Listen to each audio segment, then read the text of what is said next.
Okay, hello, Craig. How are you doing? Hey, good. Thanks, Maura. It's good to be here. Yes. So today we're going to be talking about really human SDRs versus SDR agents. It's been a long debate of who will win between the two. So that's what we're going to be talking about today. But I think before we dive in, Craig, let's talk about kind of the traditional marketing funnel and the role that human SDRs played in that funnel for marketers. So spell it out for me. Yeah, so it's obviously been going on for 15 years, maybe even longer, that the human SDR role was invented.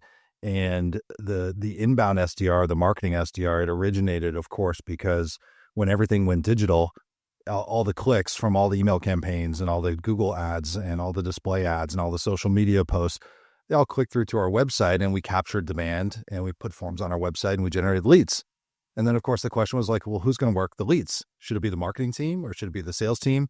But what we all chose to do is we chose to hire this team fresh out of college or a couple, years of work experience called SDRs or sales development reps. And we said, like, in order to generate pipeline for our sales organization, these SDRs are going to follow up with all the interested hand raisers, and they're going to work them, and they're going to try to book meetings for account executives. So that was like the traditional role and kind of how it came to be. Mm-hmm. And this is a function that's been around for a long time. You were the CMO at Salesforce over 15 years ago. I remember you saying you would go sit in the pit and watch them follow up with all of your leads. And then it's a function that as the CMO at Qualified, that's who we relied on to follow up with all of our leads. I think the one thing that's crazy is as a marketer, you're spending so much time and so much money trying to drive this traffic and capture demand.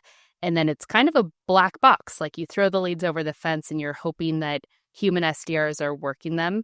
One thing I've always struggled with is I don't have, I think, both visibility and confidence into how they're being worked. Are the marketing generated leads getting worked on time? Are they getting worked with quality? What's that experience? And is my reliance on human SDRs making like pipeline fall through the cracks? And that's always, I feel like that's the fear and the anxiety that every marketing leader has felt for the past 15 years. The crazy thing is when you take a step back and you think about what we've all done, it's pretty insane. Mm-hmm. So every single B2B CMO of even the world's largest companies has adopted this model where to hit their pipeline number, they funnel all of the interested buyers through this team of junior sales professionals, and they hope that pipeline spits out the other end.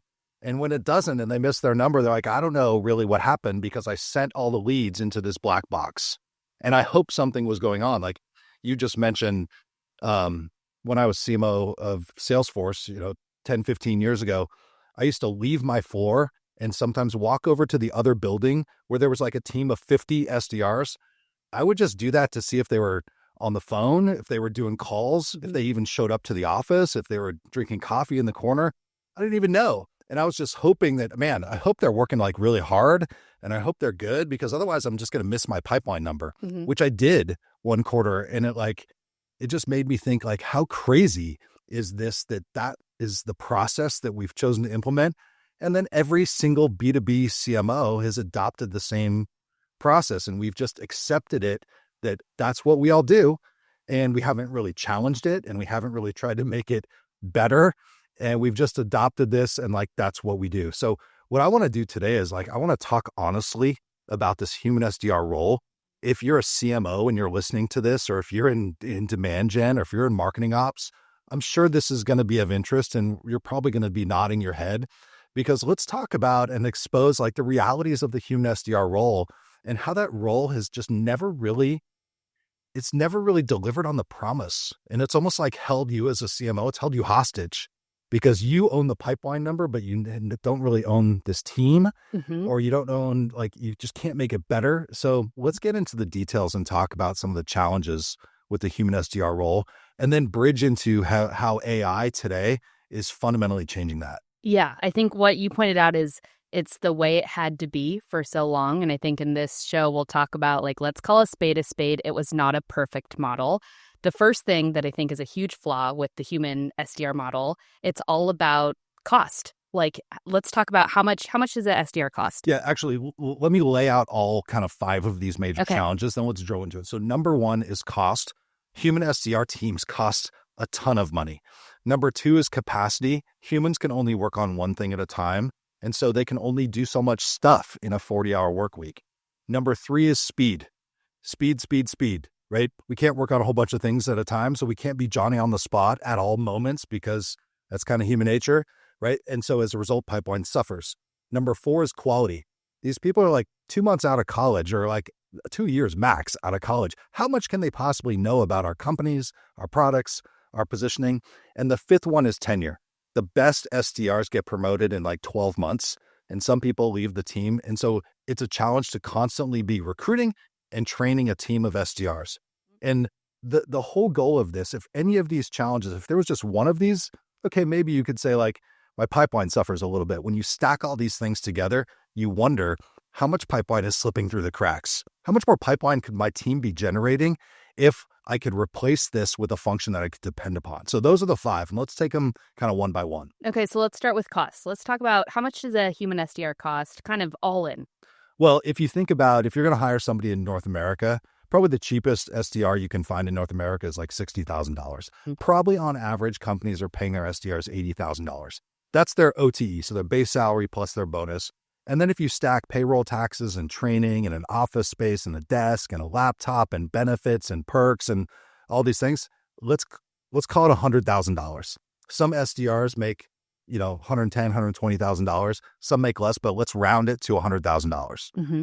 And if you have a small team, that's a couple $100,000 that year. But then there's some enterprises with massive, massive SDR teams, hundreds of SDRs. That's millions and millions of dollars from a cost perspective. Yeah, if you think about a small team, let's talk about 2 or 3. There are some like small businesses that have like 2 or 3. That's a couple $100,000 in annual spend.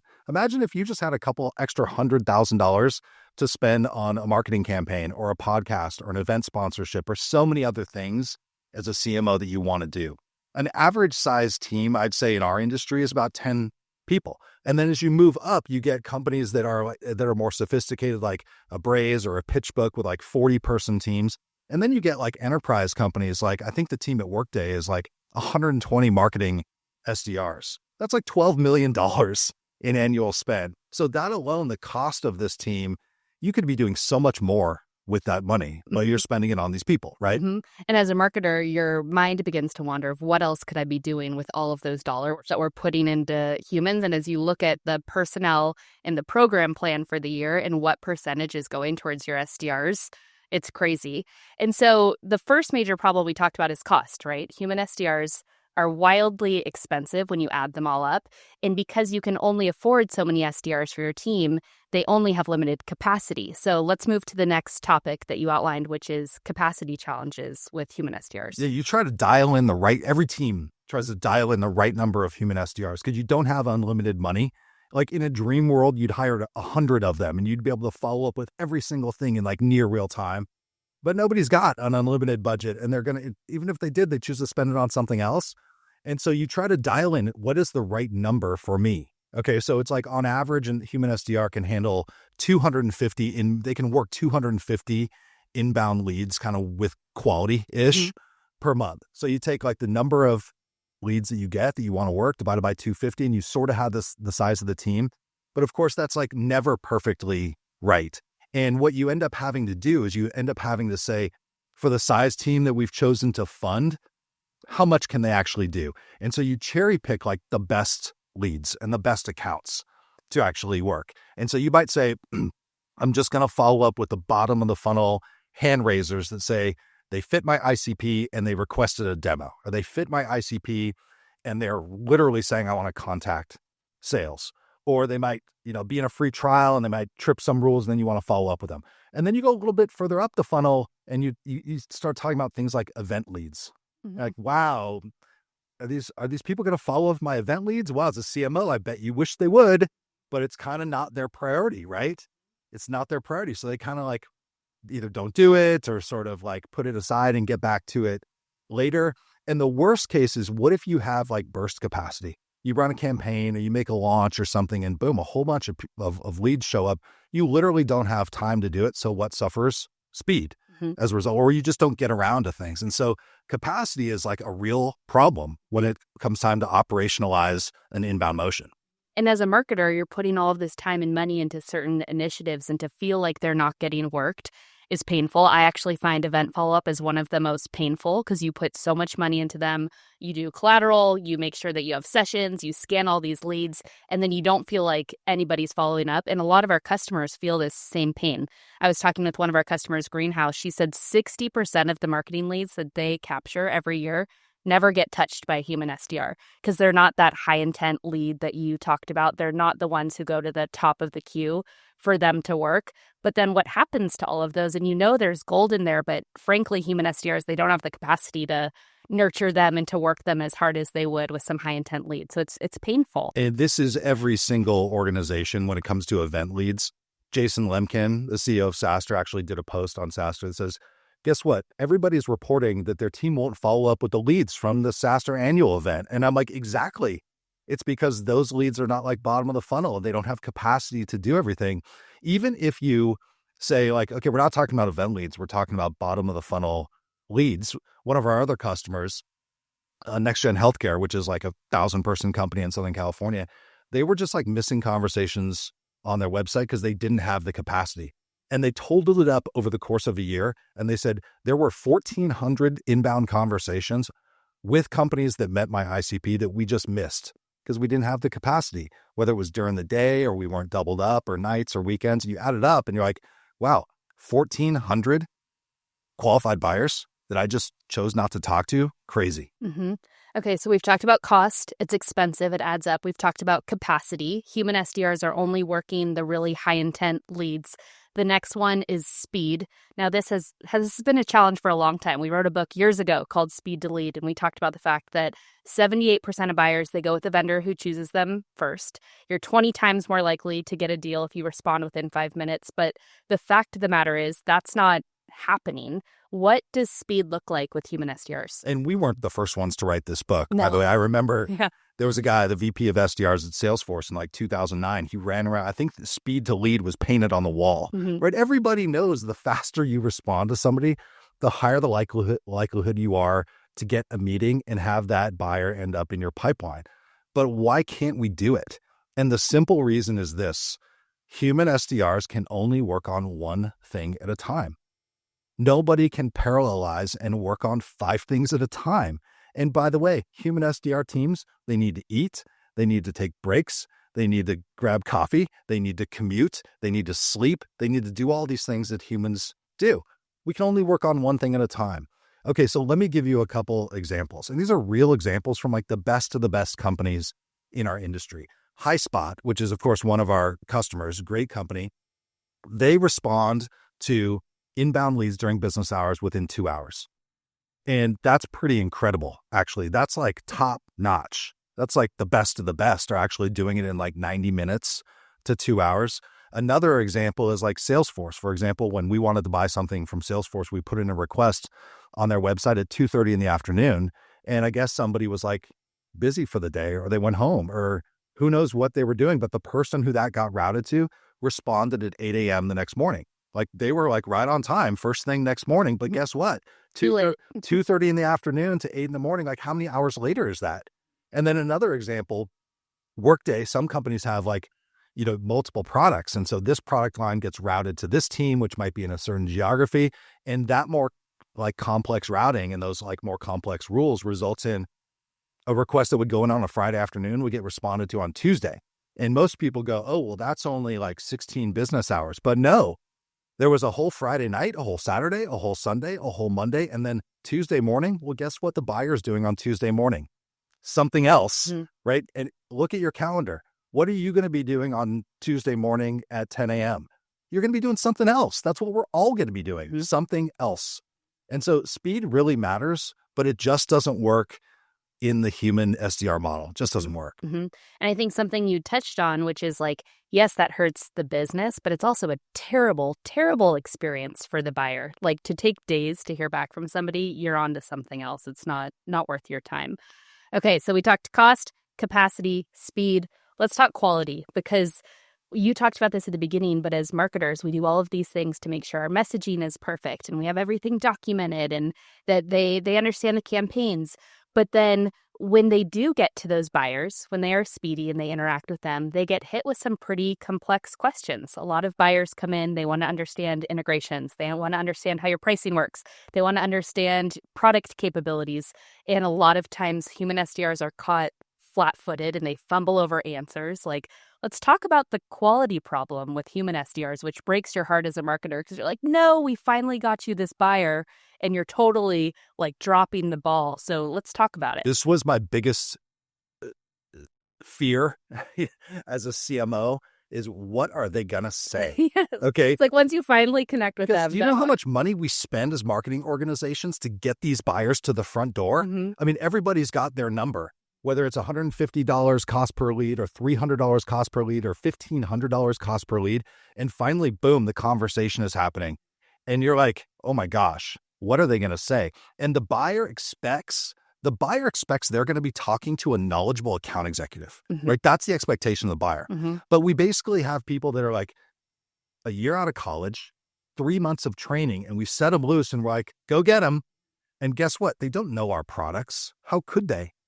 Totally. How could People you expect even them to? years in our companies don't fully understand all of Yeah. our products and all the nuances and the technical questions, and they haven't memorized the CRM database, so sometimes they don't even know if they're talking to an existing customer who they're trying to upsell or somebody who's brand new. They don't understand what to ask. They fully don't understand the market landscape. They don't really understand the competition. They don't understand the acronyms. And it's hard to hold it against them because, like, what can you expect from a 23-year-old young professional with 2 months of training? Mm-hmm. Okay, so I heard this story, which it will break everybody's heart. An SDR was working an inbound lead that came in through the website and it was live chat. And somebody asked, I've just issued an RFP.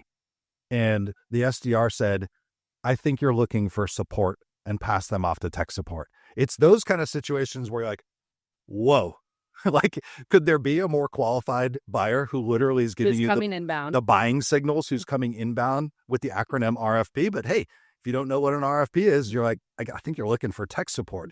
And it's all of those things that give CMOs and demand gen professionals and marketing ops professionals the fear of God, because they're like, what is going on with all of this inbound demand that I'm generating and paying for in this black box called the human SDR team? Yeah, and that can make or break that opportunity getting created. They go there and they get turned away or they get the wrong answer. They're on to the next. It's highly, highly That's inefficient. the first interaction in many times with your sales organization. Mm-hmm. That's the first touch with your brand. I've issued an RFP. So I think you're looking for support. Here they are. And guess where they're going to go? Your competitor's website. They're going to go to your competitor. Who's going to talk to them first? Who's going to meet with them first? Who's going to demo to them first? Who's going to engage with them first? Wow. Like, this is the problem. I think we're pointing it out right now, but it gets even worse. Let's go on to kind of the last one, which is tenure. And what's the average time a human SDR sits in that role? Do you know? I think it's like 12 to 18 months. Yeah, it's months. Like, you can measure it. People talk about it in months. Mm-hmm. So it could be 9 months, could be 12 months, it could be 18 months. But if you've ever witnessed a human SDR team, you just know this. People come and people go. Mm-hmm. It's a revolving door. And you bring somebody in and they're like, yeah, and they go through boot camp, and that takes like a couple months, and you set them loose and they really don't know what they're doing in the first couple months on the job. So they're like learning the ropes and they're overhearing conversations that their colleagues are having and their boss is training them.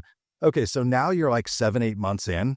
Some people get really good. Mm-hmm. Well, that's the thing. The person who would have answered that question correctly, they're on to the next because they're getting promoted. They're getting promoted. If somebody is really good in this job, like the executive team, the sales leadership team goes, up, I want that one. Mm-hmm. And boom, they get promoted into like the next function. Could be a BDR job, or it could be a junior account executive, or basically they get plucked from the team and they get promoted. And now by the way, some people go, I hate this job. Mm-hmm.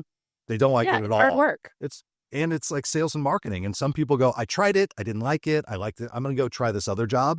So you get some people leaving either through poor performance or they just don't like the job. You get some people being promoted, and then that's happening every single month. And so it's this revolving door of you're constantly training and recruiting. Don't you just wish that best SDR? Think of the best one you've ever seen in your life. I'm sure you remember their name. I do. I've got mine. Yep. don't you wish they would just never leave? Yeah. And don't you wish you had a cloning gun and you could just clone them for as many times as you need? Yeah. Well, that's exactly what AI is. AI is the cloning gun of your best SDR with superpowers even beyond that. And when you take a look at all of these things, the cost, the capacity, the speed, the quality, the tenure, I can't believe we've just dealt with this for 15 years. Mm-hmm. But boom, now AI is here. And the question on the table 2 years ago was, can AI automate this entire job function of the inbound SDR, the marketing SDR? And can we give the CMO and the VP of demand gen something that they've never even been able to dream of? An AI agent, an AI super agent that can perform this entire function, that they can depend on for working all of their inbound traffic, for working all of their inbound leads, that they can depend upon actually to meet their pipe targets. Mm-hmm. And I think like we feel with such confidence that yes is the answer, is there's an AI SDR who can do all of this and at scale. And the reason I'm excited about it, and I told you this early on, was like, I now have an SDR who works for me. Right. I have the perfect SDR and it works for me. And they're perfectly on message and they're speedy and they can do everything at scale and they're never going to leave. And I have confidence that they're working all of the leads that I'm throwing over the fence. And I have insight now into how they're being worked. I'd love your perspective. We talked about those 5 kind of pillars and the flaws. How does an AI SDR stand up against those?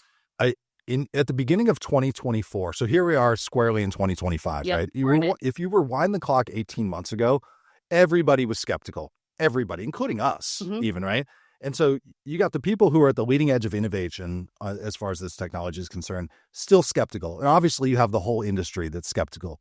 But there's the promise and the hope of like, I wonder if this technology can get good enough where I can move to a new model. And we are here. I think we're here on this podcast today to say we are here. Okay, so let's go through these 5 things in order.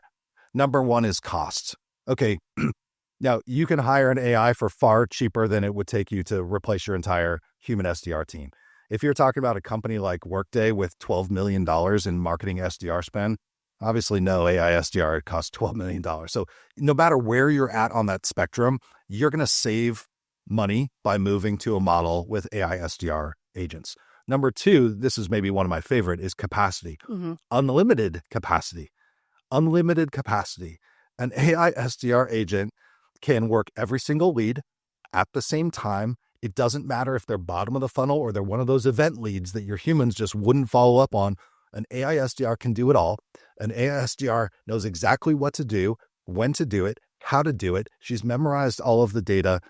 The capacity is no longer a concern. So let's take that off the table entirely. Speed is something that AI is unmatched at, right? Think of just all of our experience with ChatGPT. You can go there at any moment in the day and it will respond to you immediately. It never says, hold on, I'm taking a break. It never says, sorry, it's 5 p.m. I've gone home. That's obvious, right? But when you think about a human SDR and that a human SDR can't respond with speed, why does a human SDR take 2 hours, 6 hours, 4 days to respond? That's crazy, right? We never thought that was crazy, but in today's age of AI, that's totally crazy. And then let's move on to quality, right? The quality. If you can't get your human SDRs to know what an RFP is or know about your whole products and your positioning and your battle cards and the market landscape, and if they're a customer or not a customer, AI can do that. AI can memorize all of the data. AI can position. AI can actually read all in real time. And it solves the quality problem that you always wish you could have solved with your human SDR team. And then finally, tenure. Tenure. An AI SDR agent is the agent that never leaves you. It's like the whole SDR team. If the whole SDR team was a dream team that got better and better and better every single day and smarter and smarter and smarter every single day, and they worked 24/7 and they never got promoted. And they never got promoted. They were just by your side forever as a CMO. It's like the team that you wish you always had, but now you can actually rely upon. And going back to something you said earlier, and maybe you can comment on this as a CMO, comment on like the feeling as a CMO, it's now yours. Yeah. Well, I remember when I've had those, you said name like your favorite SDR. We've had so many great SDRs. I've heard they're getting promoted. And like my first reaction is like, congratulations. And my second reaction is like, but I'm so sad because I feel like you finally like got it. I knew you were working all the leads. You were the best. And now poof, you're gone and you're no longer a resource for me. I have never felt in like, at different companies, SDRs roll up into different orgs, but more often than not, they roll up into the sales organization. It's a feeder system into AEs. That's where they sit. And as a marketer, you never feel complete control over what the SDR is doing, the hours they're working, the leads they're working. You don't have complete oversight into it. Now with an AI SDR in our team, and I'd love to talk to you about like team dynamics and how this is going to shift kind of like resources and everything. But like now I feel like I have complete confidence that our AI SDR is working all of the leads. We just got back from Adobe Summit. We were there yesterday. Our campaigns are activated now, and our AI SDR Piper, she's following up with all of the leads right now. That would have taken a few weeks in kind of like the human-centric era because it would have gotten deprioritized. You would have had to load lists, and you would have had to do messaging. And like now I just checked with our, VP of growth, and he's like, oh yeah, she's on it. She's all over it. And that gives me joy that that's happening. Not only at our company, but if you like think about everybody who's out there, it's those types of situations where you're just kind of praying. Mm-hmm. I just spent X $100,000 sponsoring this event. I just collected a whole ton of information. Now I'm going to give them to the SDR team who might not work for me, might work for the CRO or somebody else in the organization. Don't know what their priorities are. We have some basic MQL rules. I think they're supposed to follow up. I've given them the messaging. I've educated them on what to say. Are they doing it? I don't know. Mm-hmm. And like, that's no longer. Mm-hmm. If you're listening to this and you have that feeling of, God, I wish things were different, now's the time. Yeah. Here we are. And it's putting you back in control. And like I feel, and I think marketers will feel now with AI agents and AI SDR agents, like you're back in the driver's seat. You have control of that pipe gen number. You have control of that funnel because you have an AI SDR who's working all of your leads. And we've been talking about it as like the agentic marketing funnel. It's not the traditional marketing funnel that's reliant on human SDRs at the middle that have a lot of flaws. It's the agentic marketing funnel. And you can have an AI SDR agent who's working all of the leads autonomously and at scale. If that sounds scary, by the way, the agentic marketing funnel, it's really simple. Instead of your human SDRs working leads that come inbound, give them to an AI SDR agent who can do that work better, faster, cheaper than a human SDR can do. And I'd love to get your perspective because I think this is something you talked about, kind of the timeline and ChatGPT, and we all had this vision, but we were a little nervous about it. Like as marketers, what happens to the role of the human SDR? We just pointed out some flaws with the human SDR model as it pertains to the marketing funnel. Do you think that that role goes away now that AI SDRs have emerged? What's your point of view? Yeah, a couple thoughts on that. Number one is SDR is an overloaded term. So some people refer to kind of the marketing funnel in that SDR. And some people think of kind of outbound prospecting as an SDR, or some people call that a BDR. But for the purposes of the marketing funnel, the inbound SDR, that job function will go away 100%. This is the year where we're seeing that happen.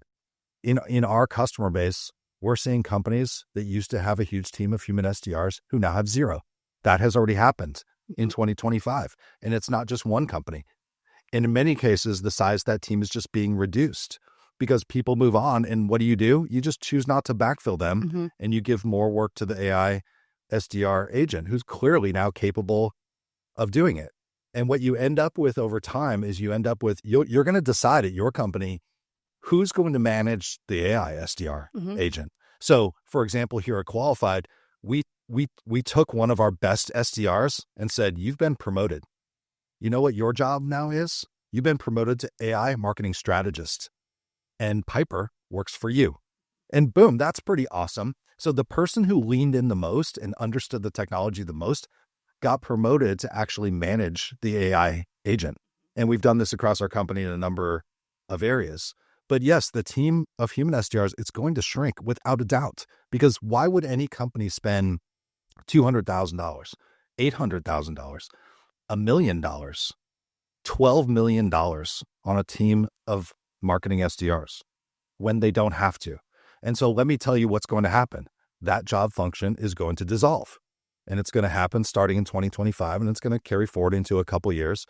But soon, we're going to see other jobs emerge. And the benefit for marketers, of course, this as a CMO. If you had an extra $1 million back into your budget, could you find a use for it? Absolutely. Right. Okay. Every single CMO would answer that question. Yes, absolutely. Because there's so much you want to do that you can't do. And there's a finite budget and your CFO is not giving you more.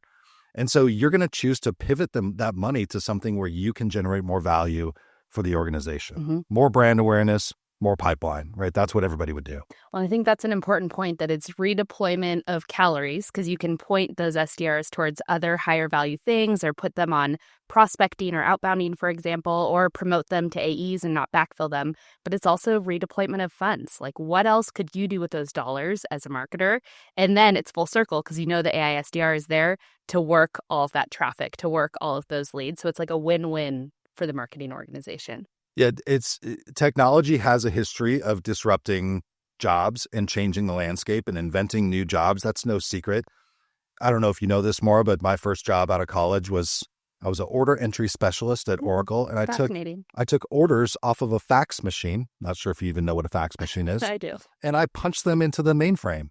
Obviously, that job no longer exists because that's been automated. And what we're talking about here is a new level of automation that is now only possible with AI. So most certainly inside sales organizations are going to change radically. And what we have to think about as marketing professionals is, where are we spending our money? How efficient are we with that spend? How are we generating demand? And what's the best possible way to generate pipeline from that money that we're spending? And undoubtedly, when you look at the funnel, and today or historically, you're like, it's got to go through that black box you referred to, the team of human SDRs.